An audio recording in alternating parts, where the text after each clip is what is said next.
Buenas noches para todos. Para la actividad de hoy, 14 de junio, tenemos previsto fundamentalmente hacer una revisión de contenidos. O sea, hoy no vamos a dejar tarea o a definir actividades por hacer.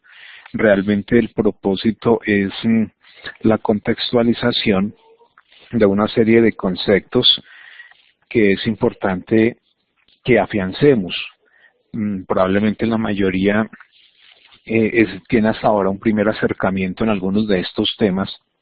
Entonces, no sé si de pronto ustedes han revisado ya estos objetos.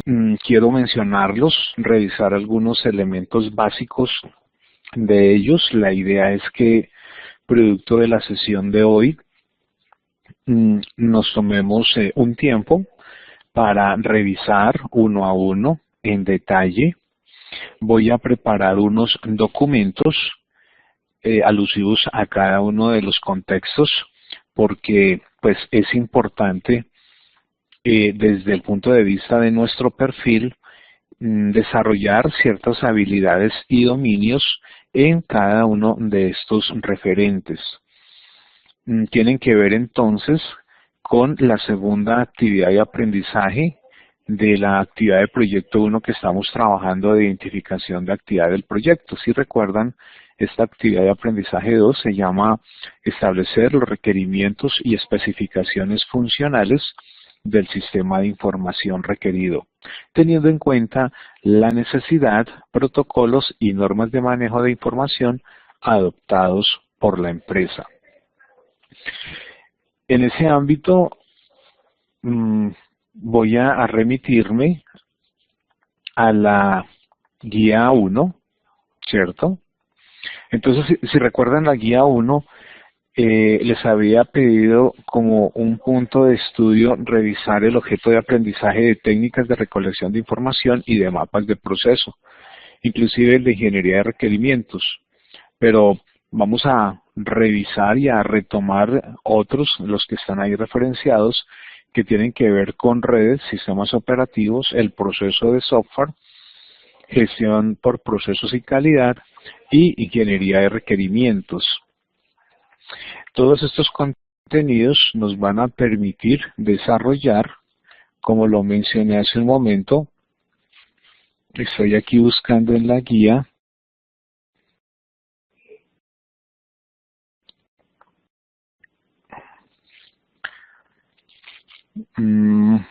se me desubicó, regálenme un segundo, verifico aquí en mi guía, donde estamos identificando las dos actividades de aprendizaje. Hemos venido ya trabajando con suficiencia la primera actividad de aprendizaje que nos permita hacer el diagnóstico mediante la recolección y análisis de información. Y como lo referenciaba en la diapositiva, vamos a trabajar la segunda actividad de aprendizaje, establecer los requerimientos y especificaciones funcionales del sistema de información. Entonces, necesitamos hacer una revisión, ¿cierto?, de contenidos. Necesitamos afianzar unos contenidos, un material de estudio. Entonces, son estos objetos de aprendizaje. Les recuerdo que no es suficiente con apropiarnos solamente de lo que está dispuesto en el LMS.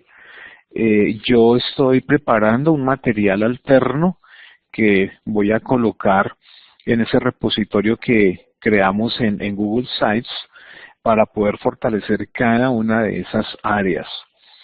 La idea no es volvernos especialistas en redes o en sistemas operativos, pero en nuestro rol como tecnólogos sí necesitamos tener claro qué tipos de redes hay, qué tipo de conectividad hay, porque recuerden que nosotros al desarrollar un sistema de información, el sistema de información podría estar operando en un entorno monousuario, multiusuario, y ese entorno multiusuario podría estar operando en una red donde todos los equipos estén conectados físicamente o utilizando otros medios en el mismo edificio o en diferentes edificios, en diferentes ciudades. Entonces, debemos identificar el contexto tecnológico en el cual operaría nuestra aplicación. De la misma manera, cuando hablamos de sistemas operativos, también cuál sería el entorno de operación de nuestro software. Por eso tocamos ese otro referente que se llama el proceso de software. Entonces, pues, vamos a comentar estos objetos de aprendizaje, por un lado con el ánimo de que tengan ustedes una referencia para poder profundizar en ellos y más adelante con una documentación adicional definitivamente a afianzar cada uno de esos contextos. Entonces, reitero nuevamente el propósito de hoy. Vamos a revisar un poco los conceptos asociados a estos objetos de aprendizaje. Voy a dejar un material de estudio que voy a colocar en nuestro repositorio de Google Sites y la próxima semana en otra sesión ya definiríamos nosotros las actividades que estaríamos desarrollando a partir de estos objetos de aprendizaje. El material que yo voy a utilizar para hacer esta charla, esta socialización o conversatorio de hoy, pues lo voy a manejar a partir de los documentos que tenemos en la plataforma. Entonces, regáleme un segundo, ya comparto la plataforma. Entonces, el punto de referencia, identificación. En identificación, actividad del proyecto. Y por aquí tenemos estos elementos: material de formación, actividad de aprendizaje, el objeto de aprendizaje de redes, sistemas operativos, el proceso de software, gestión de procesos de calidad, ingeniería de requerimientos. Esos son los enlaces que nos permiten abrir el elemento en multimedia o podemos descargar en documentos PDF para revisarlos posteriormente. Voy a empezar entonces tocando este referente, el de redes. Entonces, en el marco general de la infraestructura de hardware y de software, necesitamos nosotros validar cuál es el estado del arte, en este momento cuál es la dinámica del hardware que se está comercializando, del hardware que están utilizando las organizaciones, y en ese mismo contexto, ese hardware con qué tipo de software está funcionando. Por eso, un par de los objetos de aprendizaje, uno de ellos tiene que ver con los sistemas operativos y el otro con las aplicaciones informáticas.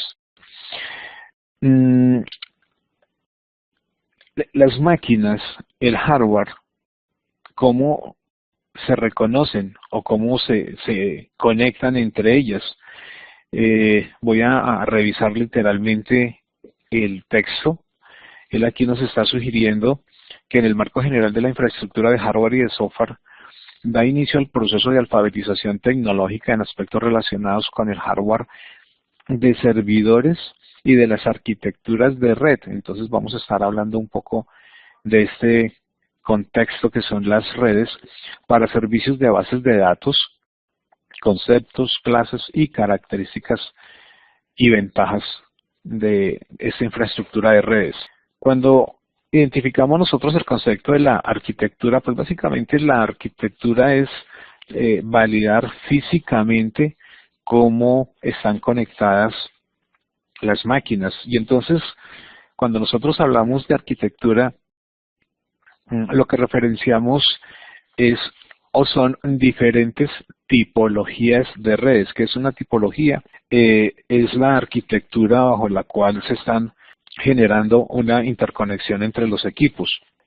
Podemos referenciar diferentes arquitecturas. Algunas de ellas pues ya no tienen vigencia, pero pues en teoría en un momento dado ustedes podrán llegar a una pyme, a una microempresa, probablemente con algún tipo de recurso tecnológico de hace mucho tiempo, donde probablemente todavía esté en operación. Entonces sería interesante pues reconocer esa arquitectura. Entonces aquí vamos a identificar varias arquitecturas: de bus, estrella, anillo, malla, de árbol, mixta e inalámbrica. Revisemos el ámbito de cada una de ellas.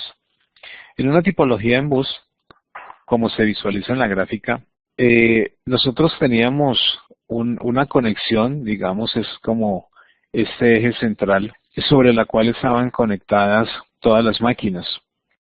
O sea, estamos hablando de una arquitectura que se utilizó hace 30 años. A ver, yo trabajé con esta tecnología por allá en el año 95 en algunas microempresas, donde básicamente este cable central pasaba por todas las máquinas. El cable llegaba a una estación de trabajo y de esa estación de trabajo continuaba a la siguiente y así sucesivamente. La gran desventaja era que si se interrumpía el cable en algún punto, prácticamente se caía toda la red. Entonces, pues normalmente, a ver, hagamos un símil. La conexión que usamos, que utilizamos en ese cable coaxial de televisión, porque un poco ese cable coaxial era algo parecido a lo que usábamos nosotros en esa época. Entonces, si miran ustedes, hoy día los televisores tienen como dos conectores para conectar la antena, ¿cierto? Dos coaxiales. Entonces pensemos que si eso fuera un computador, por un lado entraría la señal y por el otro lado saldría la señal para el siguiente computador. Entonces, ¿qué sucede? Si en un momento dado se aflojaba de pronto la conexión, pues se perdía la secuencia y de ahí en adelante todas las máquinas perdían conexión, prácticamente se caía en la red, ¿cierto? Entonces se utilizaba donde físicamente las máquinas estaban ocupando de pronto el mismo escenario de oficina y con las dificultades que yo les comento, pues de pronto ¿cuál era la ventaja? Pues que para ese momento tecnológicamente ya era una solución para poder establecer una comunicación entre varias máquinas. La otra tipología es esta, la tipología de estrella. En este caso manejábamos algo que se llama un concentrador, HV, un hub, donde todas las máquinas iban a ese concentrador. Me imagino que la mayoría de ustedes en su casa de pronto tienen servicios de internet con proveedores como Telefónica o Claro o u otro operador donde la señal se está distribuyendo en su casa es a través de un router o un enrutador, ¿cierto? Digamos que ese router tecnológicamente hace 30 años lo que se definía era un hub. Igual, o sea, físicamente por fuera puede ser algo parecido. Si ustedes revisan ese router en la parte posterior, de pronto hay varios conectores donde yo puedo conectar varios computadores. Digamos que un hub tiene la misma estructura visual en el exterior, pero internamente lo que logramos nosotros es establecer ese tipo de conexión que se llama en estrella, donde cuando yo hacía una petición desde un computador, entonces el hub llegaba y buscaba la máquina hacia la cual iba la petición. Entonces él, ¿cómo la buscaba? Leyendo máquina por máquina hasta que encontraba la máquina solicitada. Entonces era un proceso un poco más lento. No sé si reconocemos el concepto del switch. El switch como una tecnología después al hub era un poco más inteligente, ya no tenía que hacer una búsqueda entre todas las terminales conectadas, sino que ya rápidamente ubicaba la dirección y entonces el proceso de comunicación era mucho más rápido, mucho más eficiente. En este caso, mirando aquí las ventajas, si un computador se desconecta de la red, solamente esa máquina queda por fuera, las demás quedan operando normalmente. Tenemos otra tipología que es la tipología en anillo. Es una tipología similar a la primera que presentamos en bus. Lo que pasa es que la última máquina estaba conectada con la primer máquina, entonces me permitía generar de todas maneras en la comunicación un contexto similar a la del hub, es decir que si se desconectaba una máquina, igual se caía la red. Había una arquitectura de doble anillo y esto me permitía a mí no solamente generar la comunicación en un sentido, sino en doble sentido. Pero para poder trabajar esta arquitectura, entonces la tarjeta de red pues me debía a mí permitir lograr generar esa comunicación en doble sentido. También, y como lo comentaba, con la falencia, que si en un momento dado una máquina físicamente perdía la conexión, entonces se caía toda la red. Esa es otra arquitectura en la que se trabajó un tiempo en Maya, donde prácticamente conectamos todos con todos. Entonces, ¿qué sucede? Que resultaba costoso porque pues yo lograba establecer una comunicación directa entre todos los computadores, pero eran procesos de implementación física costosos. Tenemos otra tipología que es en red, donde prácticamente lo que hacemos es una estructura jerárquica, entonces podíamos generar pequeñas redes en estrella e ir escalando. En este caso, recuerden que si yo tenía una tipología en estrella, si se desconectaba una máquina no afectaba a las demás.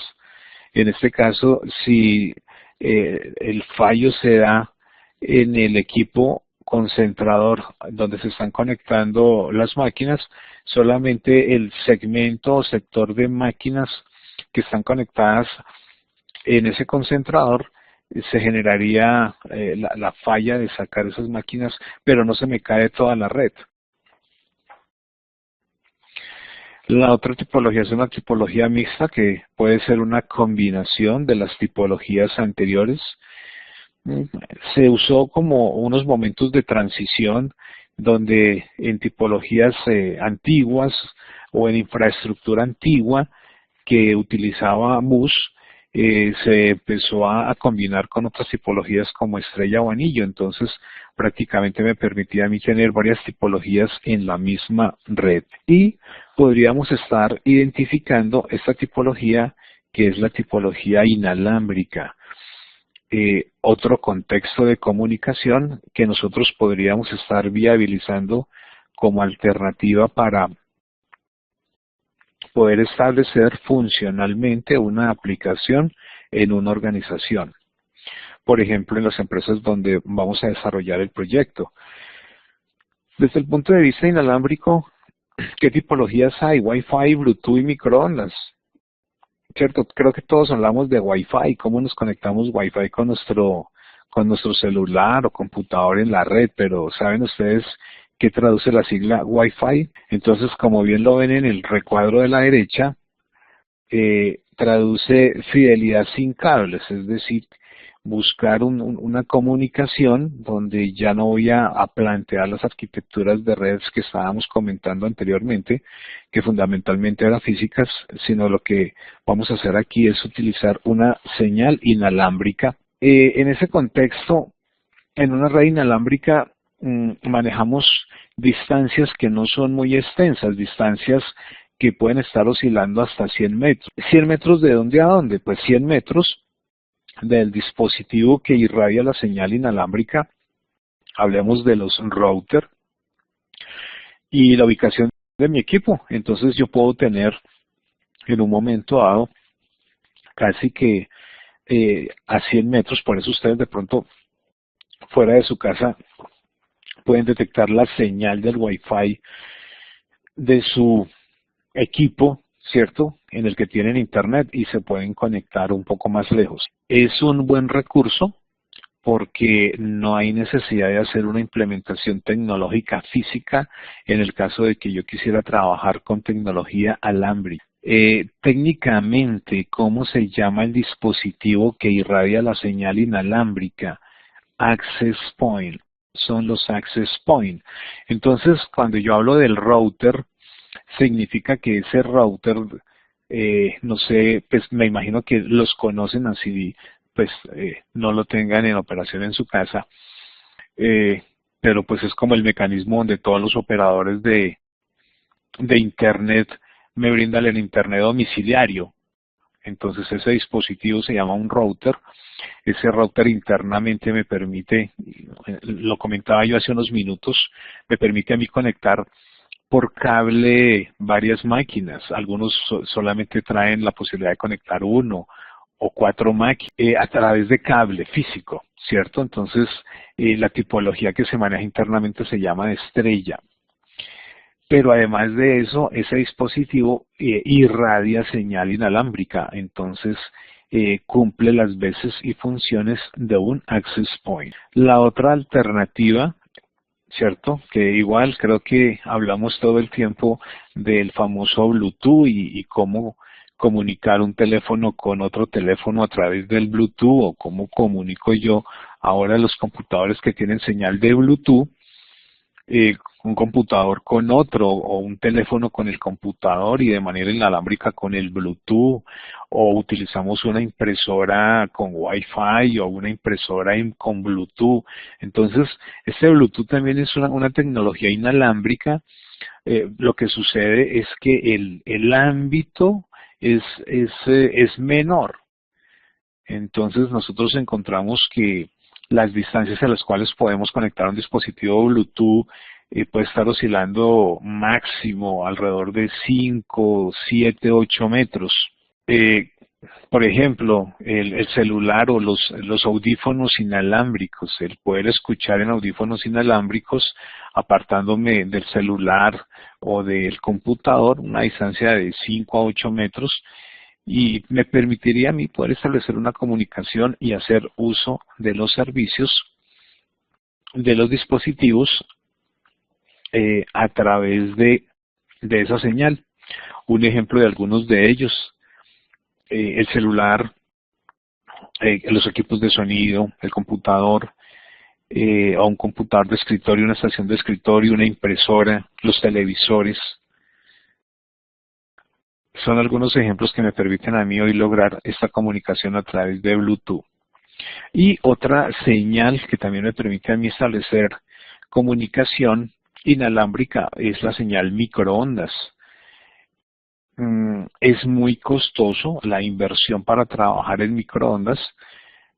Por ejemplo, cómo se maneja la telefonía celular, la tecnología celular, la comunicación se hace a través de microondas, y de pronto pues me imagino que todos han visto esas torres con antenas que permiten propagar la señal en microondas, y es lo que nos permite a nosotros poder hacer uso de la tecnología de los celulares.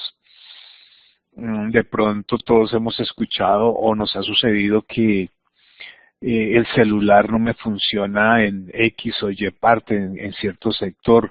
Entonces eso obedece a que la irradiación que generan las antenas no alcanzan a generar esa cobertura, curiosamente, en ese sitio donde hay pérdida de señal y en la cual no nos podemos comunicar. De pronto han escuchado de los teléfonos celulares satelitales, donde pues estos celulares ya no se conectan a través del microondas, de las antenas que están geográficamente ubicadas en edificios y montañas, sino que el ejercicio se hace ya es a un nivel satelital. Son servicios más costosos y dispositivos más costosos. ¿Qué hemos mencionado hasta acá? Entonces, estamos hablando de la arquitectura de las redes, de algunas tipologías que me permiten a mí lograr la interconexión entre computadores.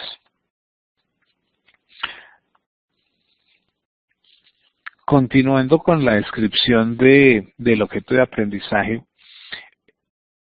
¿qué es el modelo OSI? De pronto ustedes en la literatura de las redes van a encontrar que el modelo OSI es una arquitectura de 7 capas o niveles, donde cada capa permite definir desde el punto de vista tecnológico un contexto de operación.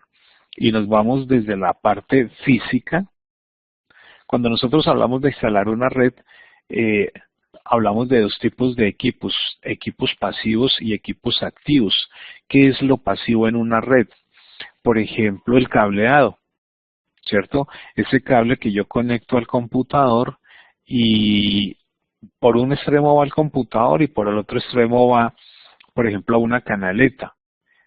¿Han visto de pronto ustedes computadores que van conectados como a unas canaletas o a unas tomas similares a las de los teléfonos.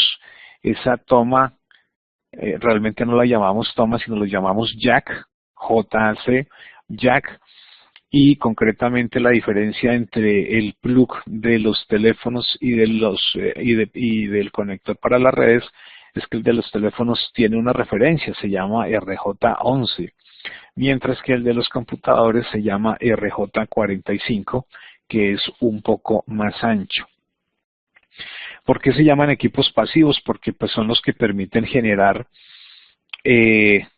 un tema de conectividad, de poder generar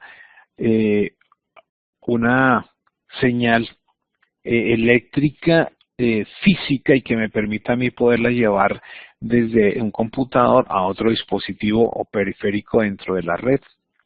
Pero para eso se necesitan otros equipos, que son los equipos activos y que son inteligentes y me permiten a mí lograr, por ejemplo, administrar y establecer algunas conductas de operación de la red.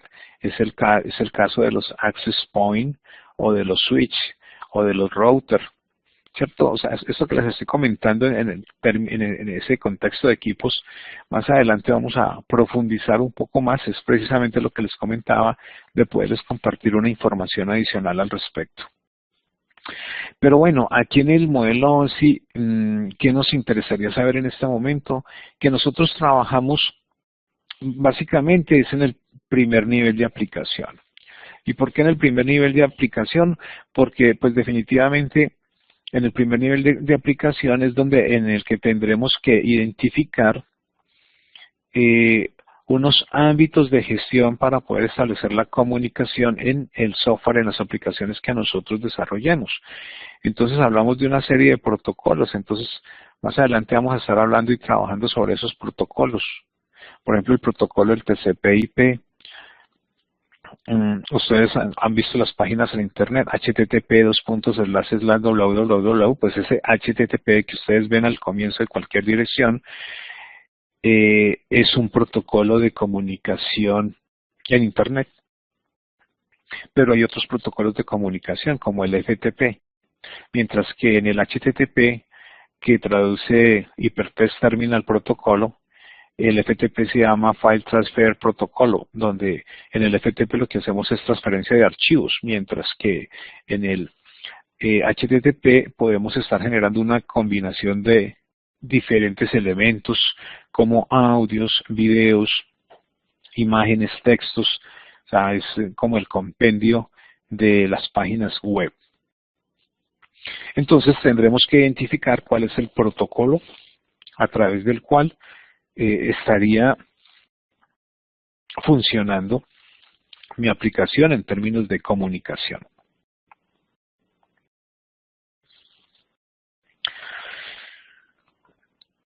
Aquí estamos identificando entonces los dispositivos. Vean, aquí los estaba mencionando, el hub, el switch. Él me está hablando aquí del puente de red, puerta de enlace, o estos se llaman los gateway, los enrutadores o los router y los transceiver o los repetidores. Identifiquemos un poco cada uno de ellos. El hub, en este momento pensaría yo que en desuso, porque pues ha sido reemplazado por otros que brindan mejores funcionalidades tecnológicas y digamos que el desarrollo histórico y tecnológico hace que sean más económicas hoy día hacer una implementación con switches o router que el mismo uso de hubs que es limitado.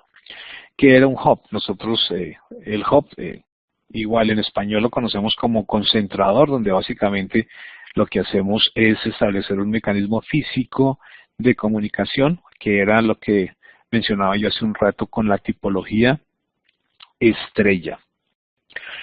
Dispositivo electrónico que une el cableado de una red dentro del modelo OSI actual sobre la capa física. Entonces, aquí estábamos hablando hace un momento del modelo DOSI, aquí a nivel físico, me permitiría a mí poder lograr establecer esto, un, un, un escenario donde mis computadores se conectan al hub y me va a permitir a mí poder lograr esa comunicación entre una máquina y otra. El switch me permite también establecer esa comunicación, pero además de eso tiene unas funcionalidades administrables. Un switch o conmutador es un dispositivo electrónico que une redes de computadores. Funciona como un filtro, mejora el rendimiento y la seguridad. Tenemos los puentes de entrada o los bridge, que me permite a mí lograr establecer comunicación entre redes. De pronto aquí en arquitectura veíamos nosotros en esta arquitectura de árbol que esto es una red y aquí yo tengo otra red. Entonces aquí yo podría estar utilizando un bridge o puente donde yo pueda comunicar esta red con esta otra red. Los gateways o puertas de entrada, dispositivos que permiten conectar redes con protocolos y arquitecturas diferentes. Entonces, tecnológicamente, algunos productos, algunos fabricantes, planteamos que los mayores fabricantes en el mundo tecnológicamente, en cuestiones de marcas, hay una marca que se llama Tricom, 3COM, Tricom. Hay otra tecnología que es de Cisco. Hay otra tecnología en marca de equipos que se llama Avaya. Digamos que son como los más grandes en el mundo. Existen otras marcas, pero pues no con el mismo impacto de infraestructura, más económicas y sobre las cuales podríamos estar construyendo soluciones para pequeñas empresas. Los routers, los enrutadores, de pronto me han oído mencionar este router en varios momentos hoy, porque los routers es lo que le están colocando hoy en día estos distribuidores que nos ofertan señal inalámbrica domiciliaria. Entonces estos pequeños aparatos son enrutadores. ¿Qué son? Son dispositivos electrónicos que unen redes de computadores y operan en la capa 3 del modelo sin nivel de red. Entonces, si yo me voy acá, mientras que aquí yo tenía el hub, aquí en el nivel de red, ya tengo otro tipo de equipo mucho más inteligente, que es el router, y nos permite el enrutamiento de paquetes entre redes y determinar la ruta que debe tomar el paquete. Él administra y gestiona ese enrutamiento. Tenemos el repetidor. Básicamente el repetidor, ¿para qué me sirve? Resulta que hace un rato mirábamos nosotros que la señal en un momento dado tiene un alcance. En físico, por ejemplo, yo no puedo tender un cable muy largo porque la señal se va a perder en el cable. Un cable que va de un computador a un switch, de un computador a un enrutador, ese cable, la distancia no puede superar los 100 metros. Y no son 100 metros lineales, sino son 100 metros de cable. O sea que de pronto ustedes han visto instalaciones donde el cable lo llevan por los bordes de la pared y da la vuelta y se va por todo el borde y en un momento va a un punto final y en el otro extremo está el concentrador. Pues la distancia longitudinal de ese cable no puede superar los 100 metros. Pero si yo tengo equipos más allá, entonces una manera de poder lograr la comunicación de esos equipos que físicamente necesitamos tener un poco más allá, entonces lo que hacemos es amplificar la señal. Y para amplificar esa señal utilizamos estos enrutadores. Bueno, entonces hasta aquí hemos identificado algunos recursos que me permiten a mí establecer lo que serían equipos para crear la red, físicamente para crear la red. A nivel empresarial vamos a encontrar nosotros desde el punto de vista de redes, equipos que permitan hacer esa administración de la red.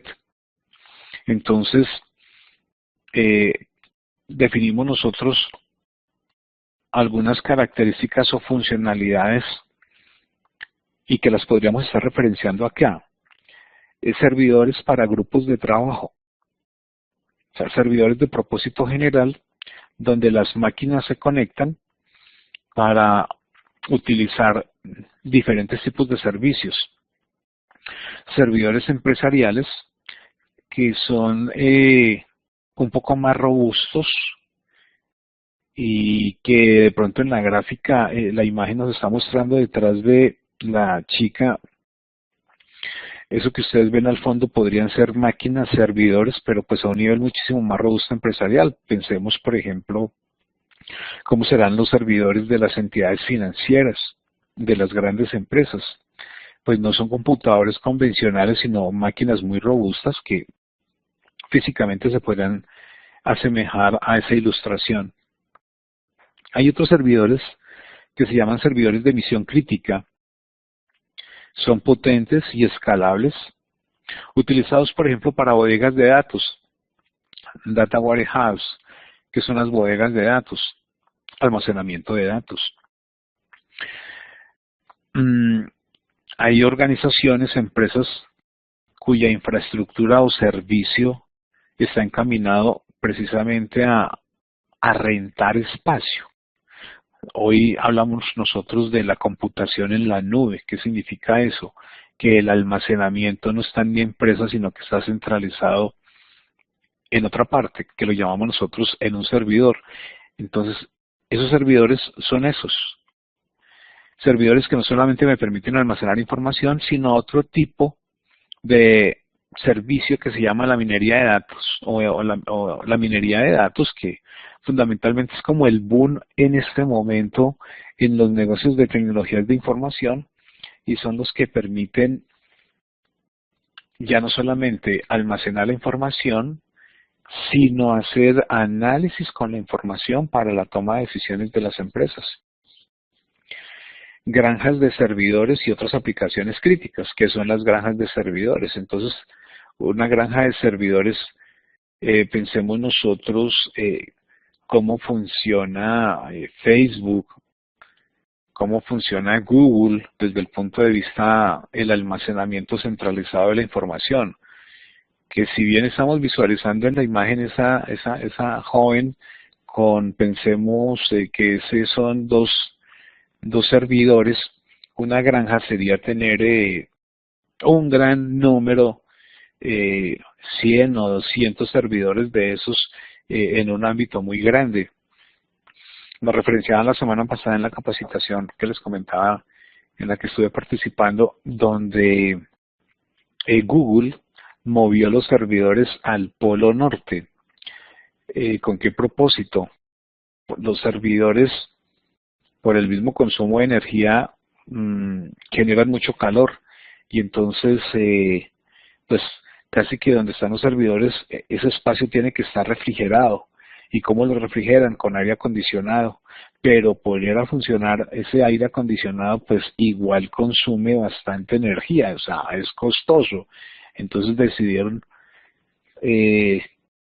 reducir el costo teniendo esa infraestructura en el polo.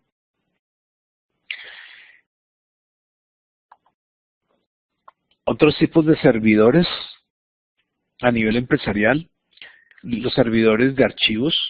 Pensemos que a nivel nuestro, al desarrollar una aplicación para una pequeña empresa, bien podríamos estar referenciando esto, ¿no? El servidor de archivos, que es donde va a estar mi base de datos. Un servidor de impresoras o de impresiones. Entonces son servidores encaminados a hacer la administración de las impresoras en una organización. Es factible que en un buen número de organizaciones, para no tener para cada computadora una impresora, sencillamente se crean grupos de trabajo, los cuales los usuarios que hacen parte de ese grupo imprimen y son administrados los servicios de impresión a través de estos servidores. Servidores de correo electrónico. ¿cierto? Entonces, pues básicamente un servidor de correo electrónico pues va a ser una máquina con un software que permite administrar el correo electrónico. Se puede estar manejando dentro de una empresa o se puede estar manejando en el Internet o ya validaríamos nosotros los proveedores de correo electrónico. Servidor proxy, que es un servidor que me permite a mí administrar el acceso a Internet. Hacer esa administración de acceso a Internet en las empresas es muy importante porque es fundamental tener políticas de seguridad. Si yo no manejo políticas de seguridad en una red y en mi red acceden a Internet, el riesgo y la vulnerabilidad en la empresa es muy alto.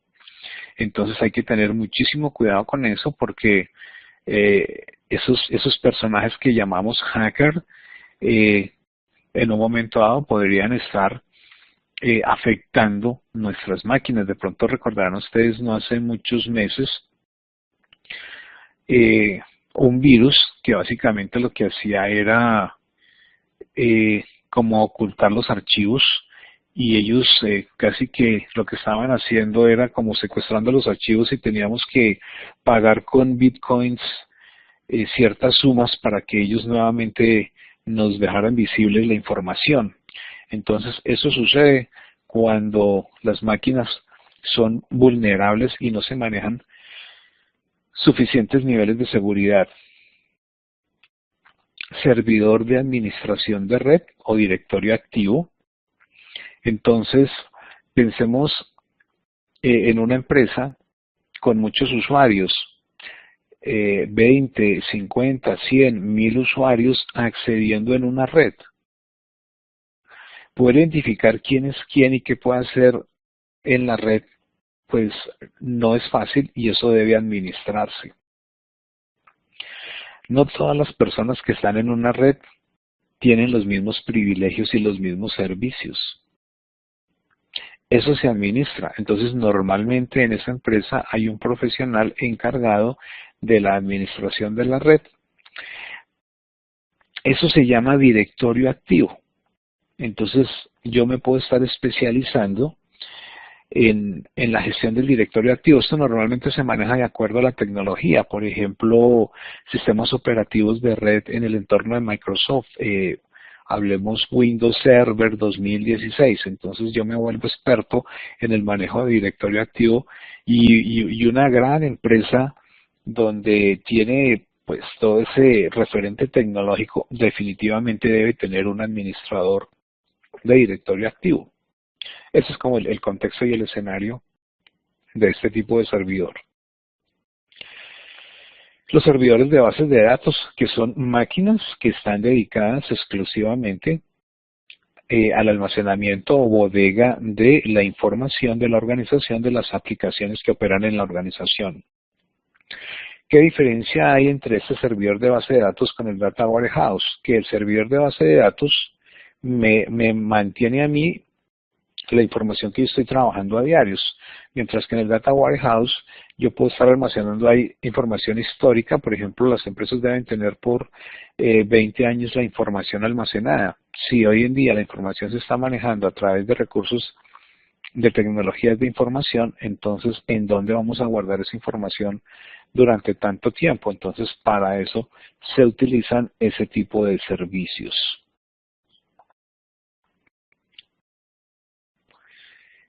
Ok, les dejo de tarea para que revisen. Este es un poco más bueno, miremos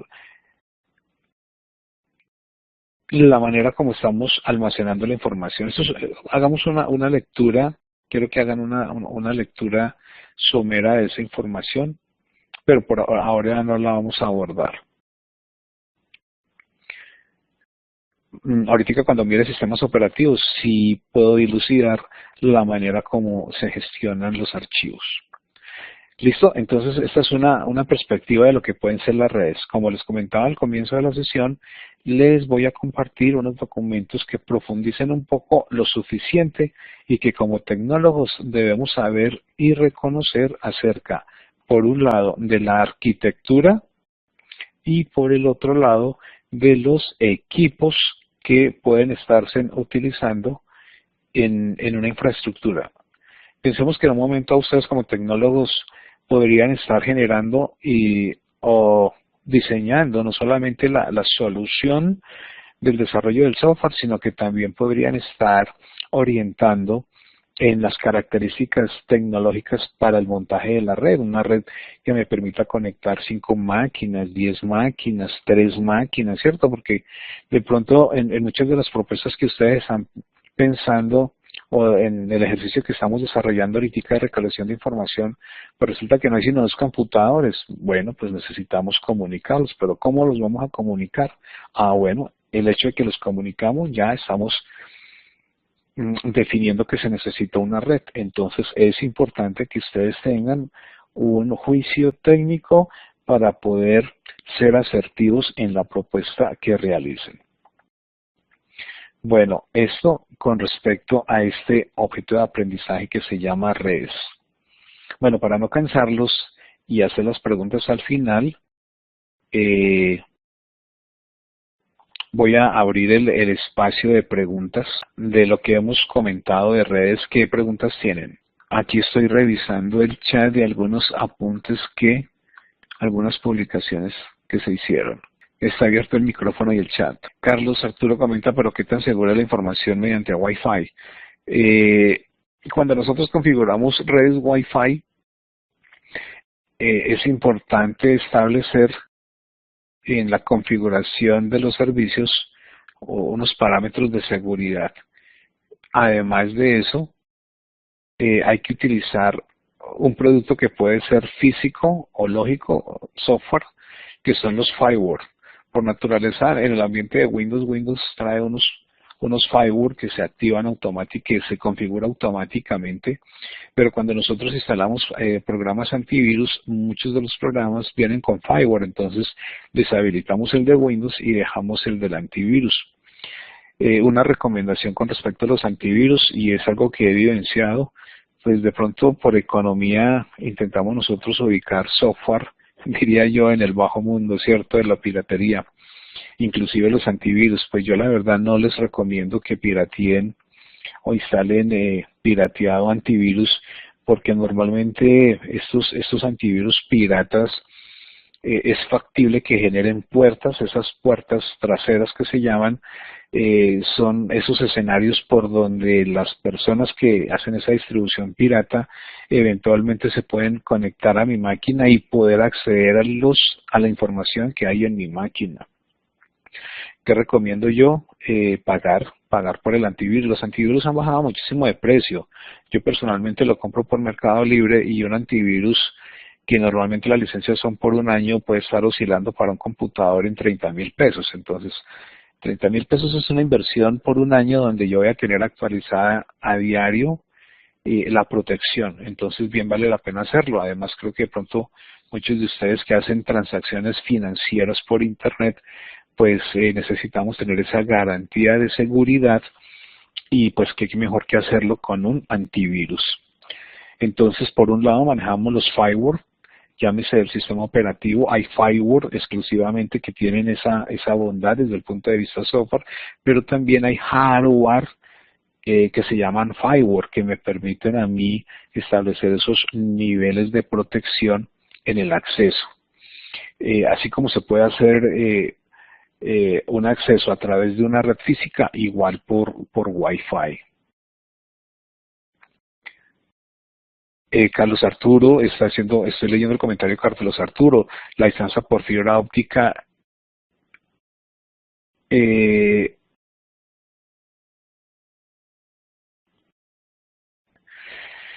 Bueno, en ese momento no tengo en mi pensamiento las distancias máximas que se maneja en fibra óptica, pero lo cierto es que la fibra óptica me permite a mí manejar distancias superiores a 100 metros.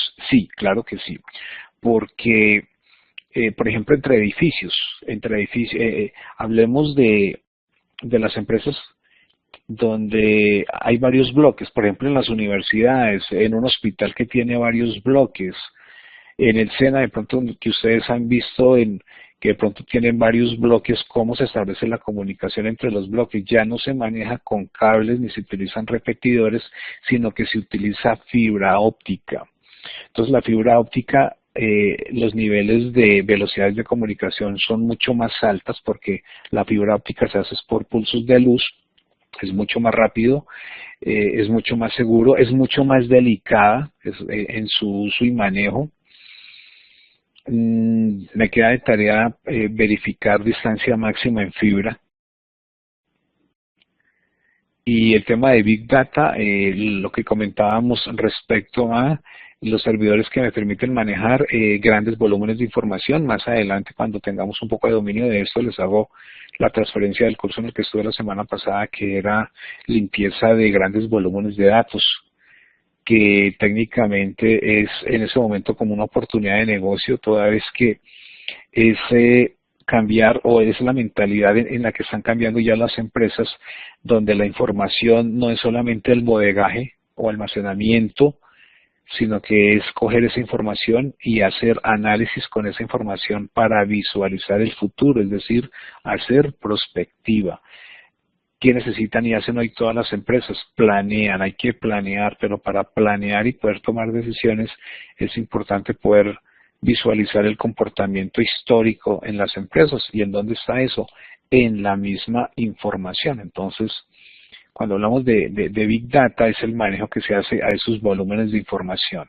El tema de la licencia, viene también el instalador. Sí, yo puedo comprar el dispositivo físico, pero vea que, Fernando, que hoy la comercialización, ya casi que la distribución física del software ya no se hace.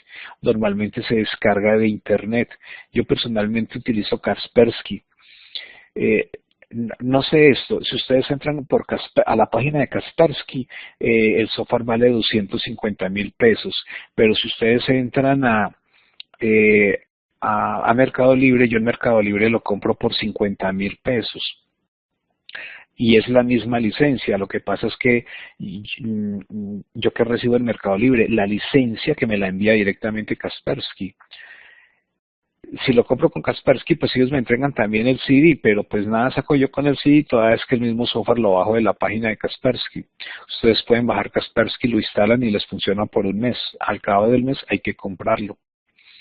De los diferentes software que hay antivirus, pues la verdad es que es el que mejor resultado me ha dado y es con el que acompaño dándole soporte a algunas empresas acá en Fusagasugá. Y igual ellos antes tenían problemas porque pues como todos pues prácticamente el uso de internet es una necesidad pues para hacer transacciones y gestión de muchas. Por ejemplo, doy soporte a algunas empresas de contadores y pues ellos tienen que trabajar con la DIAN y estar conectados a la DIAN, entonces necesitan por un lado establecer unos niveles de seguridad al estar en internet y por el otro en el tráfico que se genera en internet, pues que no se infecten los equipos de virus. Entonces, como que era una queja permanente y a pesar de que utilizábamos antivirus libres o antivirus, digo yo, piratas, pues finalmente nada de eso funcionaba y sí eran más los problemas que generaban. Entonces, pues bueno, de pronto no queremos comprar una licencia de Windows que vale 700.000 o no queremos comprar una licencia de Office que vale 450.000, pero bueno, definitivamente sí, el antivirus sugiero yo que sea licenciado. Bueno, no sé si tienen alguna otra pregunta antes de abordar el siguiente componente. Tengo habilitado el chat, el micrófono. Carlos Arturo. Buenas noches. Buenas noches, Carlos. Profe, la pregunta es pues, con referente de pronto a las tipologías que estaban mencionando. Bueno, sé que la de voz pues que ya no se utiliza y demás, pero en la actualidad, ¿cuál es la más recomendable o cuál están usando, si la de árbol o la de estrella o cuál realmente están utilizando las empresas? Porque es que no me quedó claro ese tema de pronto. Que me aclare, por favor. Ok, espéreme, yo abro aquí la presentación. Entonces, normalmente lo que sucede es esto, que se trabajaría con una arquitectura mixta. Esto que se ve acá de bus ya no se usa. Eso ya no se usa. Esta tipología circular que era como muy propio de IBM tampoco se usa. Entonces, ¿qué se usa? Esto. ¿Y qué es esto? En estrella. ¿Pero qué significa la tipología en estrella? Que ustedes físicamente,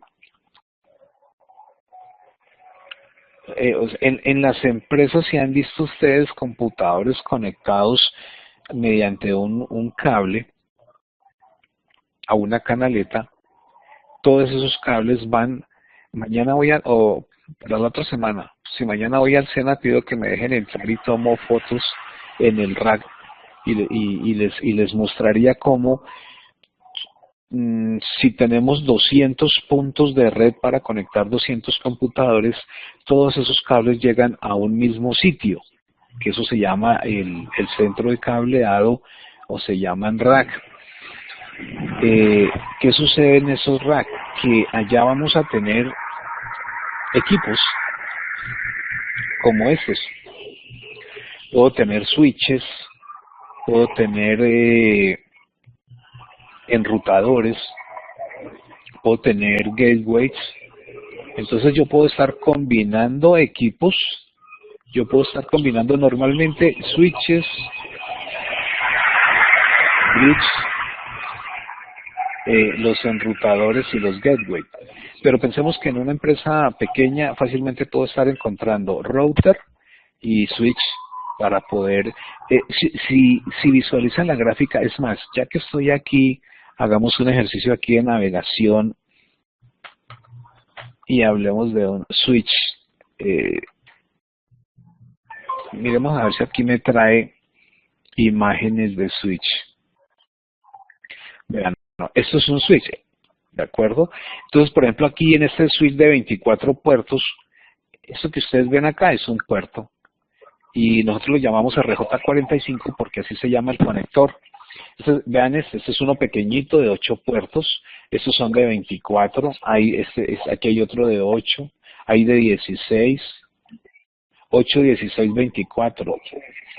Y esta es una de las marcas, es muy costoso, pero pues es una tecnología, pues de la última tecnología que es Cisco. Entonces, estos son switches que si vuelvo aquí, estoy hablando de este recurso. Vea que si yo le digo que me busque no switch, sino que me busque hub, ustedes dicen, no, pero pues eso es lo mismo. Miren, esto es lo mismo, un hub. Físicamente se parecen, los conectores se parecen, pero internamente la manera como funciona es diferente. Porque el switch es administrable, es decir, que yo con software puedo configurar una red. No voy a ser ahorita muy técnico al hablar de segmentar y crear subredes. Esto se llama subnetear o subnetting en una red. No hablemos de eso. Pero pensemos que acá esto sería, y ustedes están mirando acá y van a decir, no, pero esto es como con unos puertos USB. Bueno, pues esa es miren, aquí hay como puertos USB que funcionan como un hub, donde, no sé si ustedes han notado que a veces uno llega y para conectar 3 USBs se consigue un dispositivo de estos y cuando uno conecta las USBs, los procesos de lectura simultánea en las USBs, ¡pum!, decae, se cae el rendimiento y desempeño de lectura. Es precisamente por el nivel de velocidad que es mucho más bajo. Entonces, ahí estamos mirando y miremos los routers. Miremos aquí busquemos router.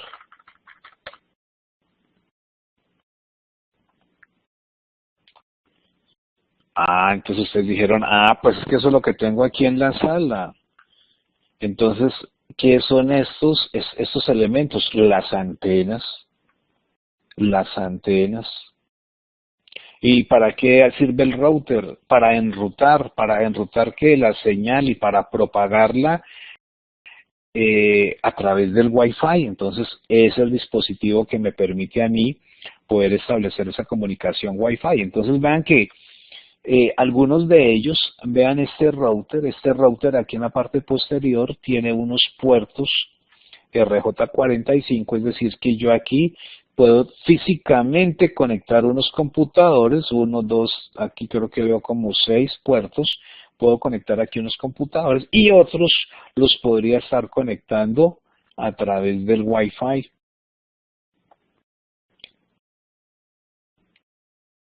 ¿Cierto? Vean, por ejemplo, estos así de pequeñitos son los que nos instalan nuestros proveedores de Internet. Estos con muchas antenas pues generan un espectro de propagación cuando se necesitan muchas máquinas. Una dificultad que tenemos en este momento en el SENA es que hay tanta máquina que se conecta inalámbricamente que normalmente uno en la tarde, si se va a conectar inalámbricamente, no lo deja. Y entonces, no, pero esta mañana me estaba funcionando y ahora por la tarde, ¿por qué no funciona? Sencillamente porque se saturó. O sea, él tiene una capacidad, esto no es que es ilimitado, él tiene una capacidad y por eso hay diferentes tecnologías, unos que valen 50.000 pesos, otros 500.000, otros 5 millones. Probablemente el de 5 millones me permite conectar 80 máquinas, pero el que vale 50.000 pesos por ahí 5 máquinas, ¿cierto? Entonces, conclusión un poco de todo esto, dependiendo de cuál es la red, cuáles usuarios tengo, cuántas máquinas se van a conectar y dónde están las máquinas, tendremos que definir cuál es la tecnología adecuada. Obviamente que aquí pues no es que, bueno, ustedes podrían explorar y avanzar, no es un alcance del curso que nos especializamos en esta parte, pero sí es importante reconocer algunos de estos dispositivos que acabo de mencionar en un momento dado para plantear el requerimiento de la conexión. Entonces, conclusión, en una pequeña empresa que tienen 2 computadores y no están conectados y ustedes van a hacer una aplicación ahí, pues necesitan conectarlos. ¿Qué necesitan? Un dispositivo. ¿Como qué? Como un hub, un switch o un router. Vean que, curiosamente, hoy día cuando uno se cambia de proveedor, normalmente uno se queda con el router, porque ellos no nos lo recogen. Entonces a veces uno se ha cambiado 3 veces de proveedor, pues empieza uno dice uno, no, pues me llené de basura tecnológica porque tengo ahí 3 cosas de esas que no sé para qué son, pero que en un momento dado, por ejemplo, en una pequeña empresa me permitiría a mí poder conectar 2 o 3 o 4 máquinas. Bueno, eso sería lo que tendría por comentarles de esa parte. Estoy leyendo el chat. Fernando, al comprar la licencia, ¿se puede utilizar en un solo computador? ¿Se puede utilizar varios equipos? Fernando, entonces normalmente cuando uno va a comprar la licencia, uno puede comprar una licencia para una máquina. Ellos venden licencia para una máquina, para 3 máquinas y para 5 máquinas. Yo, por ejemplo, la semana pasada pedí para 15 computadores y lo que me enviaron fue 3 licencias de 5. Resulta que cuando uno coloca el código de la licencia tiene uno que tener la máquina en internet. Si uno la máquina no la tiene en internet, él no registra la licencia, tiene que estar en internet. Después de que yo instalo la licencia en los 5 equipos y voy a instalarlo en un 6.º equipo, él ya no me deja, porque me dice que ya fueron utilizadas todas las licencias. Entonces, si yo compro una licencia y la utilizo en una máquina y la quiero usar en otra, no, él ya no me deja.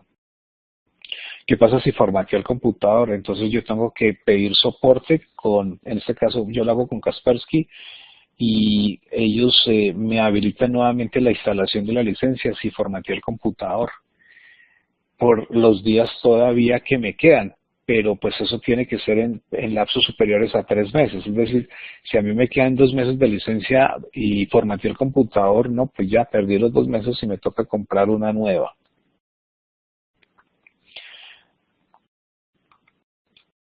Bueno, importante de pronto empezar, y me gustó la pregunta de la palabra licencia, porque pues hay una mala percepción en el tema de la licencia y el tema del licenciamiento, y ojo con esto, ojo con esta observación que voy a hacer.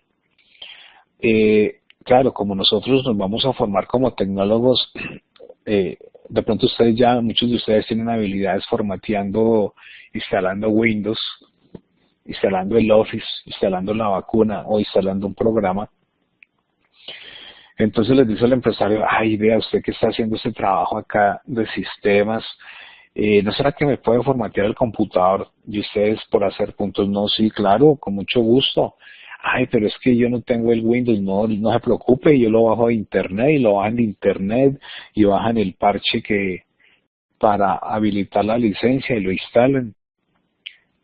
Conclusión, no hagan eso. No hagan eso porque en una empresa eso es ilegal. Si la DIAN llega a hacer una revisión a una empresa y encuentra software pirata, multan a la empresa y eso tiene cárcel. Entonces el empresario por zafarse dice, no, pues que aquí vino el ingeniero, el tecnólogo y él fue el que me hizo eso. Llamémoslo. Y adivinen que aquí en Bogotá hay un centro comercial que se llama Unilago que vende tecnología.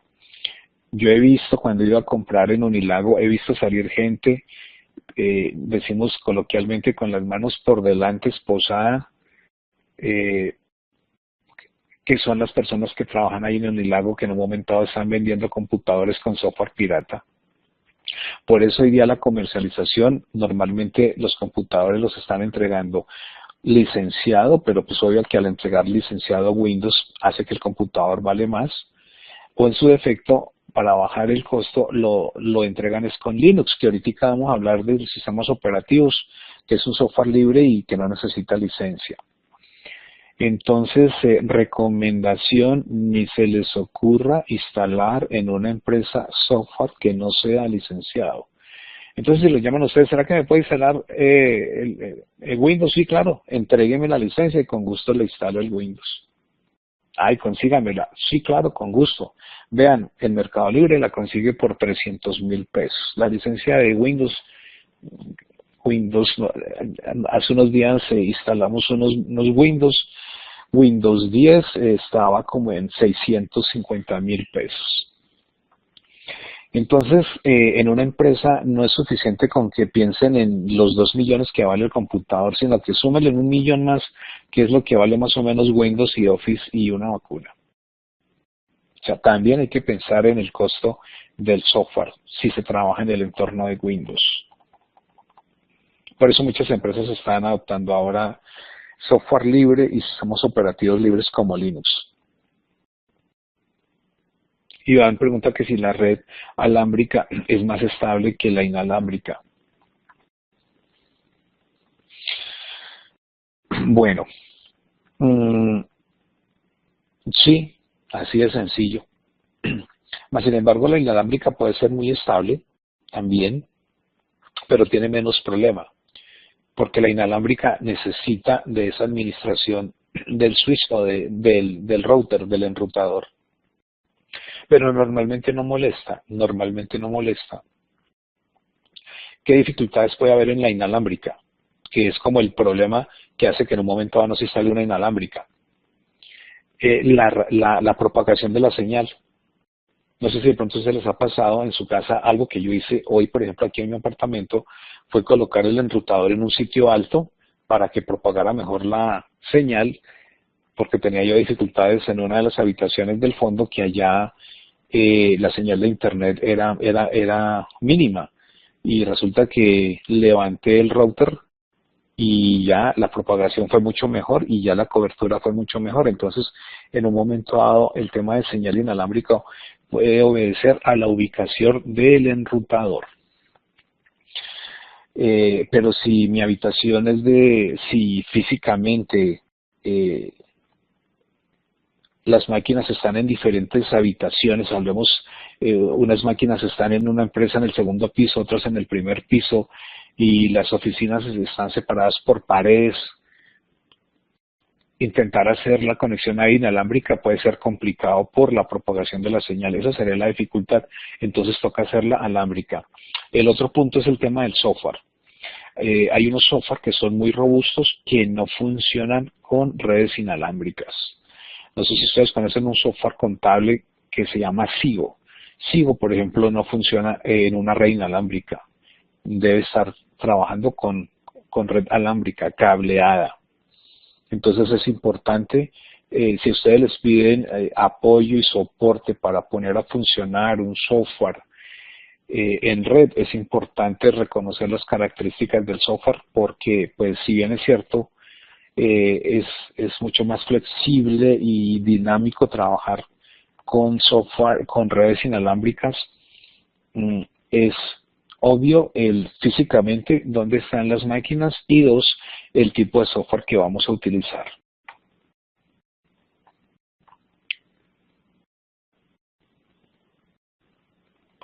Estoy leyendo aquí el comentario de Norberto. Es cierto que el PC es más rápido si se conecta con cable que con Wi-Fi. Sí. Lo que pasa es que, porque titubeo en la respuesta, porque es importante saber cuál es la velocidad de la tarjeta de red. La tarjeta de red en el computador tiene una velocidad, entonces la máxima velocidad que se podría estar generando la comunicación vía cable, pues es la que tenga mi tarjeta de red. Y del otro lado, pues es importante saber si lo que tengo es un switch, un hub o un enrutador, porque ellos también manejan unos niveles.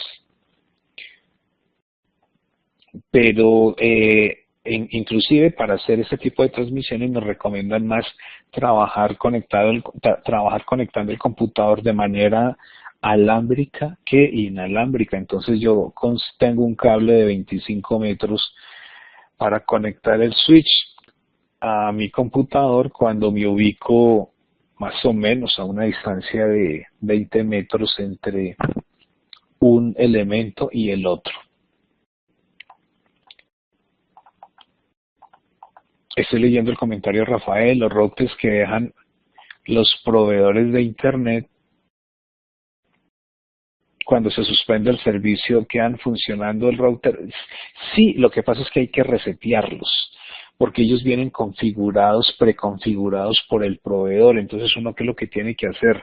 Resetearlos. Entonces ellos por allá, no sé si ustedes han visto, ellos en la parte posterior o lateral hay una pequeña perforación que toca utilizar como casi que una aguja, y en esa perforación hay un botón. Cuando uno pulsa ese botón, estando el dispositivo prendido, lo resetea, y resetearlo es que lo deja uno con la configuración de fábrica. Entonces obviamente que hay que reconocer qué marca es el producto para ubicar el manual, y utilizando el manual uno podría conectar el equipo a un computador y desde el computador volverlo a configurar y dejarlo funcionar. Pues eso es lo que yo hago para cogerlos y utilizarlos para poner a funcionar 2, 3, 4 computadores. ¿Se pueden utilizar esos routers para comunicar máquinas con otro medio? Sí, claro, porque pues básicamente lo que hacemos es utilizarlos como el bus, lo que antes mirábamos en la gráfica como bus, como un concentrador, es decir, que me permita lograr esa comunicación entre una y otra máquina. Iván nos comenta que utiliza una AP como repetidor, ¿cierto? Entonces eso me permite a mí poder lograr distancias mayores y establecer estos procesos de comunicación. Listo, ok, quiero mirar el tiempo. Bueno, vamos a revisar, a pesar de que el alcance es red, sistema operativo, proceso de software y gestión de calidad, ingeniería de requerimientos, donde paremos hoy, continuamos la próxima semana. O sea, hoy es jueves, la próxima sesión la vamos a trabajar el próximo lunes. Les recomiendo revisar el material, pero pues igual en estas sesiones de esta y la otra semana nos vamos a concentrar revisando estos contenidos. El sistema operativo. Ok, por ahora no voy a leer los chats, pero voy a dejar el chat abierto por si quieren hacer alguna anotación más adelante en la revisión. Bueno, ¿qué referenciamos nosotros? Computadores. El objeto de aprendizaje anterior, ¿de qué nos habló? De las redes para poder comunicar los computadores. Pero, ¿cuál es el elemento básico en el cual funciona un computador? Un software. ¿Qué es el hardware? Es lo físico. Es el componente físico. La pantalla, la CPU, el teclado, el mouse, la impresora, el escáner, la cámara. Internamente el computador, el disco duro, el procesador, la memoria RAM, la tarjeta de red, la tarjeta de sonido, la tarjeta de video y todos esos componentes. Hay un punto y es, bueno, cuando yo prendo el computador, ¿qué pasa? Cuando uno prende el computador, lo primero que sucede, y de pronto ustedes habrán visualizado, que cuando ustedes prenden su computador, pues la pantalla está en negro, pero de pronto en la parte superior él empieza a hacer como una lectura diagnóstica antes de que me muestre los que trabajan en Linux, un logo de Linux, los que trabajan en Windows, un logo de Windows. Antes de que suceda y se visualice ese logo, lo primero que se da es un diagnóstico. Bueno, ahorita no voy a hacer sí, a ver, déjenme, yo hago aquí un diagnóstico en este momento conmigo, a ver, 13, 12, 11 aprendices. Levanten por favor la mano si saben ustedes qué es la memoria ROM, ROM, memoria ROM.